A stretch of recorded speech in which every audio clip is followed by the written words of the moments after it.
Hello, it is Friday morning. No, Saturday morning. I was supposed to do this yesterday, and I didn't. So it is Saturday the 3rd, January 3rd, 2026. Can you believe it? I can't believe it. 2026. I'll tell you, when you're born in 1951, 2026, you realize the length of time in between time. So, where are we? Well, we are going to start with, we've been doing the book of Joshua, and we're at chapter 15. And we're actually going to do 15, 16, and 17 because most of it is geographical locations, specificities on that. And again, it leads to pretty boring Bible study material. So I'm going to just point out in those 3 chapters things that I think are really important to take note of. Okay, so get your Bibles out and let's go through them. It's cold here in Florida. I have a sweatshirt on. I have some errands to do later and I'm freezing. So let's snuggle in here and let's get this done. It really isn't, it won't be a long one because there's just, in 3 chapters, there's just really not a whole lot of practical application. There's some, but not many. So let's start. We're going to start in chapter 15 and just read the first verse. And that is, now the lot for the tribe of the sons of Judah, according to their families, that saying is very important, according to their families, reached the border of Edom, southwest to the wilderness of Zin at the extreme south. Now, we're only going to do that one because we'll jump down to, I believe, 13 will be next. But let me just say this. The tribe of Judah, which is the kingly tribe or the royal tribe, that was the tribe that Jesus came from, tribe of Judah, had enemies on 3 sides of it. One side, of course, was the Mediterranean Sea. The other side, let me just see, the Moabites were on the east side, the Philistines were on the west side, and the Edomites were on the south side. So they were covered with enemies on 3 sides of Judah. So what was the rule? If you remember, they stopped doing the nation of Israel, all 12 tribes fighting in one battle, to division of the land, and then each tribe was responsible to take their land, sustain their land, and don't let the Canaanites live there. That was God's rule, that the Canaanites had to be obliterated. They were so ungodly and so immoral. I mean, they were just gross people. And God didn't want the Israelites around them because they might infect them with ungodliness. So God's rule was, I'm going to give you all this land, and with my help, you can take it. They did up to a point with Joshua as the leader, but then the land was divided, and Joshua gave the commands from God that each tribe, the land they were given, they must conquer it and they must keep it. We'll see how well that went for them. Okay? So that was Judah, the tribe of Judah. Let me just see my notes. Okay. So then, as you go through the next verses, like 2 through 12, it's geographical borders. And it goes into minute detail. So we're going to jump on to verse 12. And the west border at a great sea, which is the Mediterranean Sea, even its coastline, this is the border around the sons of Judah according to the families. So that's the end of the borders, and that was the Mediterranean Sea. It described the other enemies on the other borders. Number 13, verse 13. Now he gave to Caleb, the son of Jephunneh, a portion among the sons of Judah, according to the command of the Lord to Joshua, namely, Kiriath Arba, Arba being the father of Anak, that is, Hebron. So Caleb was given the land of Hebron, which are the lands of the giants. Caleb didn't mind. He was like, bring it on. I can handle this. I'll get rid of them. I'll push out the Canaanites, the pagans. Thank you for the land. And I'll conquer all the sons of Anak, the giant. So we pop down to 14, which he describes all of the sons he conquered. In 15, then he went up from there against the inhabitants of Debir. Now the name Debir formerly was Kiriath Sefer. Number 16, and Caleb said, the one who attacks Kiriath Sefer and captures it, I will give him Arksah, my daughter, as a wife. And Orthnow, the son of Kenaz, the brother of Caleb, captured it. And so he gave him Arksah, his daughter, as a wife. And it came about that when she came to him, she persuaded him to ask her father for a field. So she alighted from the donkey, and Caleb said to her, what do you want?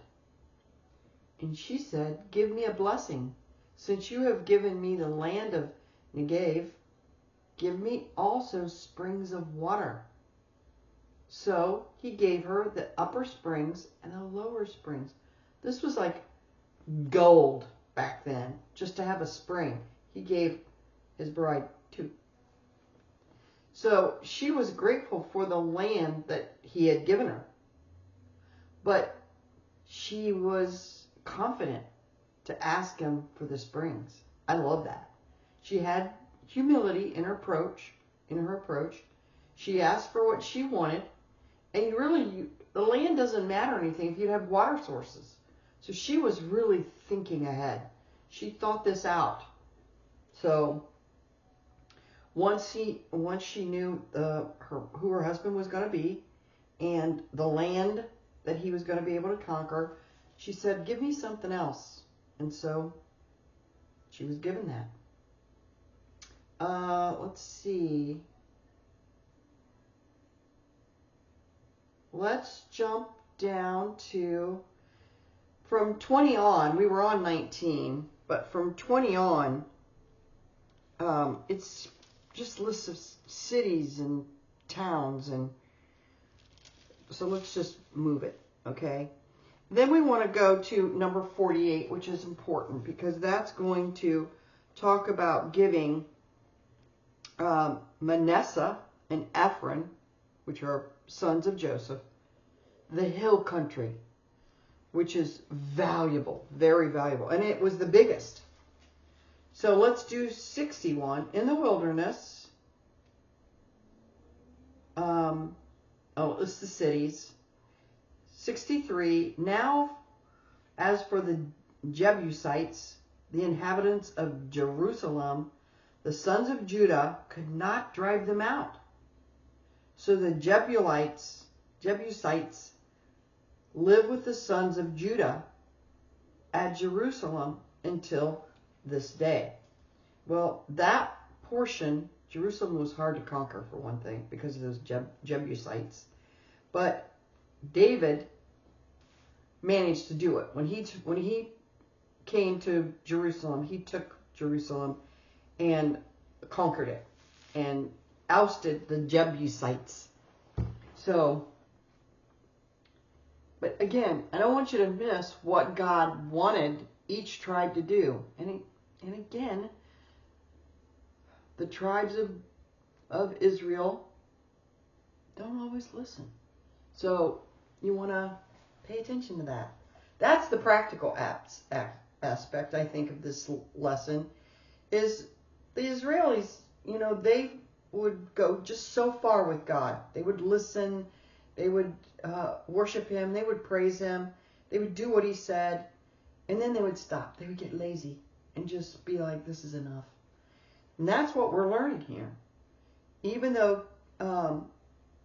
Caleb tried, at least he tried to overthrow those people in Jerusalem, he wasn't able to. And I don't think that was really under him. I think that was under another tribe. But let's keep going. Now we're on chapter 6, and this is the inheritance of Ephraim. Joseph, he had 2 sons, Ephraim and Manasseh. So those are 2 tribes. And we're going to do Ephraim today. And we are going to go down, let's see, again, let's go to verse 4. 1 through 4 is general description of the land, so I don't want to go through all that. Number 4, and the sons of Joseph, Manasseh and Ephraim, received their inheritance. And remember Manasseh, half of them stayed over on the east side. Half of them came over on the, half of them stayed on the west side. Half of them came over to the east side. Now this was the territory of the sons of Ephraim according to their families. And again, it goes into detail of the border. So we will pop over to verse 10, chapter 16, verse 10. But they did not drive out the Canaanites who lived in Gezer. So the Canaanites lived in midst of the Ephraims to this day, and they became forced labor. So again, they could not, it doesn't say they could not. This says they did not. On the verse before, chapter 15, verse 63, notice it says could not. But here it says did not. There's a big difference between those. And again, practical application. Did not means they didn't even try. But they did not drive out the Canaanites who lived. So what did they do? They got into a peace agreement with the Canaanites so they could all live in the same area, nice and happy. That is not God's will. What did God say? You always have to go back and say, what did God say about this? To really get it. Because I talk to so many people and they say, well, I think. I'm not interested in what you think.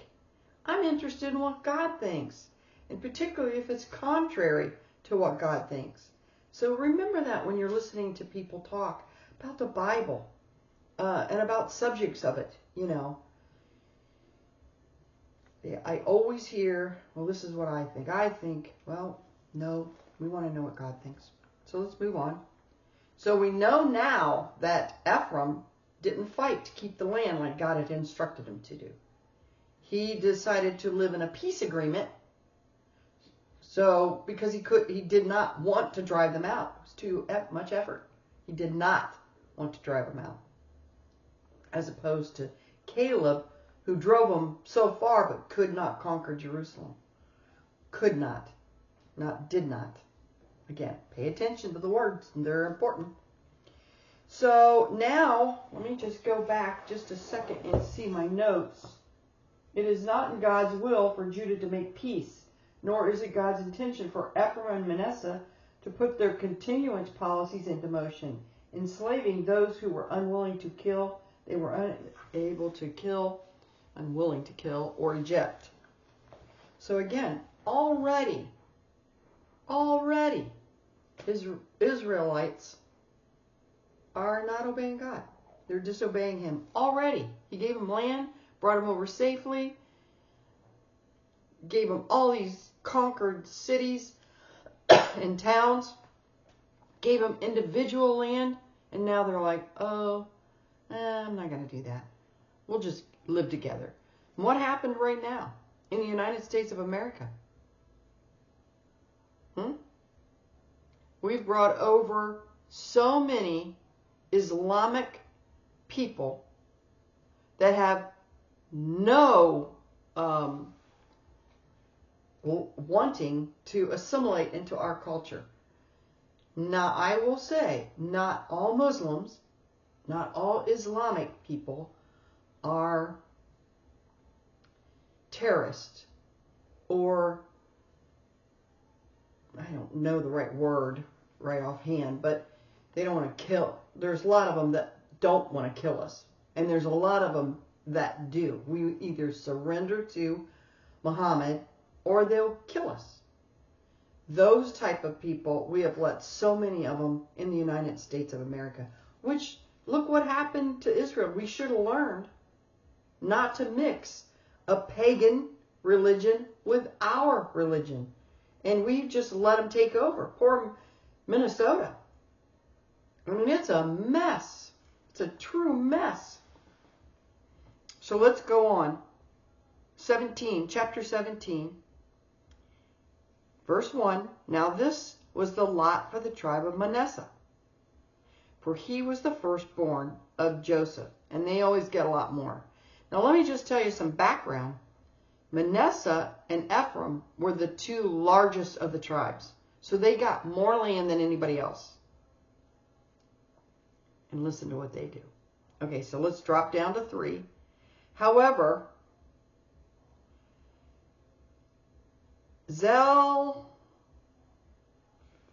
I'm trying to think. Zelophehad, the son of Hefer, I love that. The son of Gilead, the son of, it just goes on and on. There's like 3 or 4 names of the sons. Let's go to 4. And they came before Eleazar, the priest, and before Joshua, the leaders, and before the other leaders, saying, the Lord commanded Moses to give us an inheritance among our brothers. So according to the command of the Lord, he gave them an inheritance among their father's brothers. Let me back up to number 3 and just paraphrase it, because it's just look at it. There's more names. So the 3 sons, there may be 4, of Manasseh never had any boys, only had girls, only had daughters. And so the daughters went before the priest and the leaders and Joshua and said, the Lord commanded Moses to give us, as the daughters, their land, because it was important, as I told you to notice, it always says according to the families. So according to, they wanted to keep the land in the families. Well, typically back then, and I think it's still now the truth over there, women were not accepted as humans, and of course you didn't get land or anything. You were chattel. You were just used. You were bought and sold. These daughters came before the leaders of Israel and the priest and said, Moses said to give us some land because there are no men to take it. So to keep it in the family, give it to us. And they did. Excuse me. Number 6, because the daughters of the Manasseh received an inheritance among their sons, and the land of the Gilead belonged to the rest of the sons of the Manasseh. So they had to give some land to the women. The land was to remain in the hands of the families. So if there were no male and only daughters, the daughters could inherit. They called it an unlikely inheritance, but that was the rule. Okay, so now let's drop down to 12. But the sons of Manasseh could not take possession of their land. No surprise. So far, Caleb attacked and knocked out the Canaanites out of his portion, except for Jerusalem.